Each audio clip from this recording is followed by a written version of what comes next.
अस्सलाम वालेकुम viewers, welcome back to my channel. कैसे हैं आप सब? उम्मीद है आप सब खैरियत से होंगे। मैं हूं नीलम मसूद और आज मैं आपसे शेयर करने जा रही हूँ एक बहुत ही ज़बरदस्त से और मज़ेदार से बीफ सीख कबाब की रेसिपी। और इसमें एक ऐसा सीक्रेट इंग्रेडिएंट्स हम इसके अंदर ऐड करेंगे जिससे हमारे कबाब जो हैं बहुत ही सॉफ्ट, जूसी और नरम मुलायम बनकर तैयार होंगे और खाने वाले पहचान नहीं सकेंगे कि वाकई ही ये बीफ के कबाब बने हैं। इतने ज़बरदस्त कि बनकर तैयार होंगे किसी भी दावत के लिए, पार्टी के लिए या भी कोई ख़ास एहतमाम हो उसके लिए। बहुत ही आइडियल सी और परफेक्ट सी रेसिपी है। अगर आप भी चाहते हैं कि आपके कबाब जो है वो ऐसे ही ज़बरदस्त, सॉफ्ट और जूसी बनकर तैयार हों तो रेसिपी को अंत तक ज़रूर फॉलो कीजिएगा। आइए इस मज़ेदार सी वीडियो को बनाना स्टार्ट करते हैं। इन मज़ेदार सी कबाब को बनाने के लिए मैंने इधर लिया है बीफ का गोश्त या अंडरकट का गोश्त है, जो मैंने लिया है तकरीबन 500 ग्राम। और इसको इस तरह से छोटे छोटे पीसेज मैंने कटिंग कर लिया क्योंकि मैं चॉपर में से कीमा बनाने जा रही हूँ और बिल्कुल ड्राई है, इसके अंदर किसी भी किस्म का पानी वगैरह नहीं है। गोश्त को धोकर मैंने छलनी में रख दिया था ताकि अच्छी तरीके से इसका पानी जो है वो ड्राई हो जाए। अगर आप कीमा इस्तेमाल करना चाहें तो आप मशीन से निकला हुआ कीमा भी इस्तेमाल कर सकते हैं, लेकिन वो भी ड्राई होना चाहिए, उसके अंदर भी किसी किस्म का पानी नहीं होना चाहिए। क्योंकि बाज़ लोगों को शिकायत होती है कि बीफ के कबाब जो है वो बनाते हुए टूट जाते हैं। यही वो पहली गलती होती है जिसकी वजह से हमारे सीख कबाब जो है वो ख़राब हो जाते हैं। ये देखिए जी, सीख कबाब कीमा जो है मैंने बना लिया है। अब एक मीडियम साइज़ का प्याज लिया था जिसको चॉप करके इसका भी मैंने बिल्कुल सारा पानी जो है वो निकाल दिया था। प्याज़ों का पानी बिल्कुल भी हम इसके अंदर ऐड नहीं करेंगे वरना हमारे कबाब जो है वो टूट जाएंगे। हरी मिर्ची ली थी 2 से 3 अदद, वो इसके अंदर ऐड कर दी हैं। थोड़ा सा हरा धनिया ऐड किया इसके अंदर, मैंने धनियों के साथ ही ऐड किया है, इसके अंदर बहुत ही अच्छा सा फ्लेवर आ जाता है। 1 अदद ब्रेड का स्लाइस लिया है। अगर गोश्त के अंदर किसी भी किस्म का मॉइस्चर वगैरह होगा तो ब्रेड जो है वो सोक कर लेगी और हमारे कबाब जो है बिल्कुल परफेक्ट बनकर तैयार होंगे। इनको भी चॉप कर लेंगे। जैसे जैसे हम चीज़ें ऐड करते जाएंगे और चॉपर को चलाते जाएंगे तो इसी दौरान हमारा कीमा जो है बहुत ही अच्छे से चॉप हो जाएगा। ये देखिए जी, ये टेक्सचर है इसका। अब इसके अंदर कुछ मसाले ऐड करेंगे। सबसे पहले इसके अंदर हम ऐड करेंगे अदरक और लहसुन का पेस्ट 1 चाय का चम्मच, कुटी हुई लाल मिर्चें 1 चाय का चम्मच या फिर हस्बे जायका, काली मिर्चों का पाउडर आधा चाय का चम्मच, सुरख मिर्चों का पाउडर 1 चाय का चम्मच, गरम मसाला पाउडर 1 चाय का चम्मच, कुछ धनिया पाउडर 1 चाय का चम्मच, भुना हुआ कुटा हुआ ज़ीरा और खुश्क धनिया 1 चाय का चम्मच। नमक ऐड करेंगे इसमें आधा चाय का चम्मच या फिर हस्बे जायका। चाट मसाला ऐड करेंगे इसमें आधा चाय का चम्मच। और ये है जी बेकिंग सोडा, ये इसके अंदर जाता है और इससे हमारे कबाब जो हैं बहुत ही सॉफ्ट, बहुत ही फ्लफ़ी और मज़ेदार बनकर तैयार होते हैं। और साथ ही साथ इसके अंदर मैं ऐड कर रही हूँ पपाया पाउडर, पपीते का जो पाउडर होता है वो ऐड कर रही हूँ मीट एंडराइज़र के तौर पर। अगर आपके पास ये ना हो तो आप कचरी पाउडर भी ऐड कर सकते हैं, कच्चे पपीते का पेस्ट भी ऐड कर सकते हैं। कोई ना कोई मार्केट में जो ईज़िली अवेलेबल हो वो भी आप ऐड कर सकते हैं, मीट एंडराइज़र जो भी आपको ईज़िली मिल जाए, लेकिन इसके अंदर ऐड ज़रूर करेंगे। इससे हमारे कबाब जो है बहुत ज़बरदस्त बनकर तैयार होते हैं। और जिस सीक्रेट इंग्रेडिएंट का मैंने जिक्र किया था शुरू में आपसे, वो था मीठा सोडा। इससे हमारे कबाब जो है बहुत ज़बरदस्त बनकर तैयार होते हैं। ये देखिए इस तरह का टेक्सचर कुछ आ गया है। अब इसको बाउल में ट्रांसफ़र करेंगे और इसको स्मोक देंगे ताकि एक अच्छा सा स्मोकी सा फ्लेवर आ जाए और बिल्कुल कबाबों का टेस्ट जो है हमारा ऐसे है जैसे हम अंगीठी बनाते हैं। लेकिन अगर आप बारबेक्यू करना चाह रहे हो तो ये स्टेप करने की ज़रूरत नहीं है क्योंकि बारबेक्यू दौरान खुद ही इसके अंदर बहुत ही अच्छा सा स्मोकी फ्लेवर आ जाता है।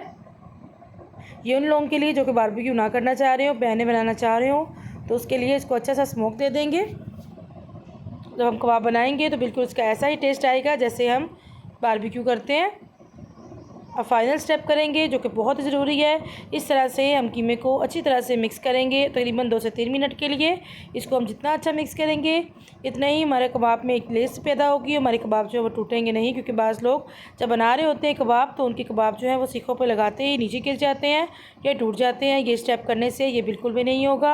हमारे कबाब जो है बहुत नरम बनेंगे, फूल के बनेंगे और बहुत ज़बरदस्त सॉफ्ट बनेंगे, मुँह में रखते ही घुल जाएंगे।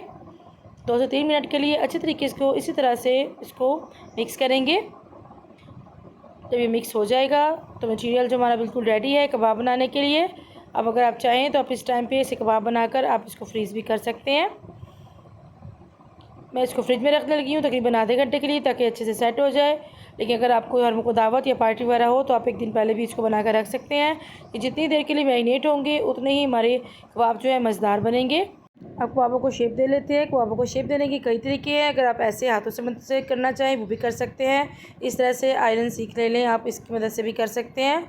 और अगर आपके पास ये ना हो तो आप शाशलिक स्टिक्स को मिला के उसके ऊपर आप फॉइल पेपर लगाएं और उससे भी घर में आप स्टिक्स जो हैं वो ईज़िली बना सकते हैं।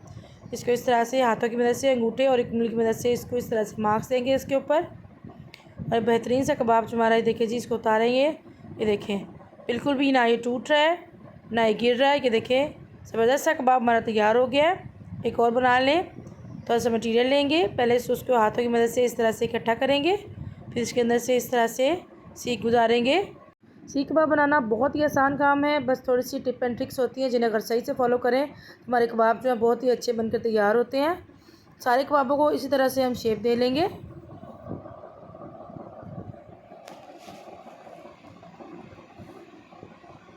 जी हमारे कबाब जो हैं ढेर सारे बन गए हैं। तकरीबन 10 अदद कबाब मेरे बनकर तैयार हुए थे। कुछ ये हैं और कुछ मैंने दूसरी ट्रे में रख दिए थे। इस टाइम पे अगर आप चाहें तो आप इनको किसी जिपलॉक बैग में डालकर आप फ्रीज़ भी कर सकते हैं। पहले इस तरह से फ्रीज़ कर लें, फिर उसके बाद जिपलॉक बैग में डाल दें और ये आपके लंबे अरसे के लिए कबाब जो है वो चल जाएंगे। कुछ मैं फ्राई करने लगी थी और कुछ को मैंने रख दिया था फ्रीज़ होने के लिए।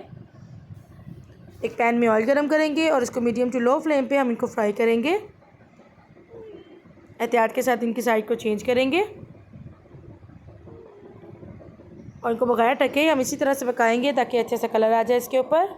लेकिन बिल्कुल लो फ्लेम पे हम इनको पकाएंगे, तकरीबन 3 से 4 मिनट लगेंगे और हमारे कबाब जो है बहुत ही अच्छे से ये फ्राई हो जाएंगे। मैंने आपको दिखाने के लिए सिर्फ 4 फ्राई किए हैं। आप एट टाइम जितने भी फ्राई करना चाहें आप इजीली फ्राई कर सकते हैं। और देखिए जी कितना ज़बरदस्त सा कलर आ चुका है। इस तरह से इनकी साइड चेंज करते जाएंगे ताकि हर तरफ से इनको बहुत ही प्यारा सा कलर आ जाए।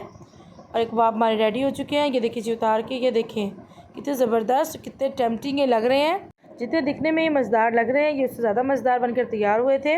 बस इनको उतार लेंगे और इनको सर्व कर लेंगे। बहुत ही जूसी, बहुत ही सॉफ्ट, बहुत ही मज़ेदार ये बनकर तैयार हुए हैं।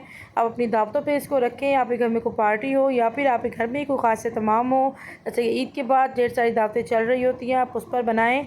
जिसका थोड़ा सा ऑयल था मैंने इसके ऊपर स्प्रिंकल कर दिया। अगर आप चाहें तो इसके ऊपर बटर भी ऐड कर सकते हैं।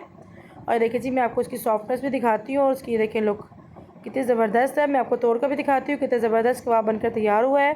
सो ज़रूर ट्राई कीजिएगा, अपना फीडबैक दीजिएगा और इसी तरह की मज़े की रेसिपीज़ के लिए मेरे चैनल को ज़रूर विजिट कीजिएगा। अगर चैनल पर नए हैं और अभी तक चैनल को सब्सक्राइब नहीं किया तो प्लीज़ चैनल को सब्सक्राइब करें और बेल आइकन को प्रेस करें ताकि आप भी मज़े की चीज़ें बना के अपने घर वालों को और बच्चों को खुश कर सकें। देखिए कितना सॉफ्ट, कितना जूसी, देखिए जी कितना सॉफ्ट है ये। बस आप इसको बनाएं, इसको ट्राई करें और अगर किसी पॉइंट में वीडियो अच्छी लगी तो लाइक और शेयर ज़रूर कर दीजिएगा। इस तरह से मुझे मोटिवेशन मिलती है ताकि मैं नई नई चीज़ें बनाकर आप लोगों के लिए लेकर आ सकूं। फिर मिलते हैं किसी नई डिफरेंट और यूनिक सी रेसिपी के साथ। दुआ में याद रखिएगा, अपना बहुत सारा ख्याल रखिएगा। Thank you for watching. अल्लाह हाफिज़।